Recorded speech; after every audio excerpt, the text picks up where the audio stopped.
బరువు తగ్గాలంటే అవి తినొద్దు ఇవి తినొద్దు అంటుంటారు కదా.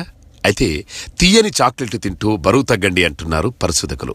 చాక్లెట్లకు శరీరం మాస్ ఇండెక్స్ కు సంబంధం ఉందని, వారంలో 5 సార్లు చాక్లెట్ తినేవారు చాక్లెట్లు తినని వారి కంటే బరువు తగ్గే అవకాశం ఎక్కువని చెబుతున్నారు. కోకోలోని పాలీఫెనాల్స్ అనే యాంటీ ఆక్సిడెంట్ మెటబాలిజం పనితీరును మెరుగుపరచడమే అందుకు కారణమట.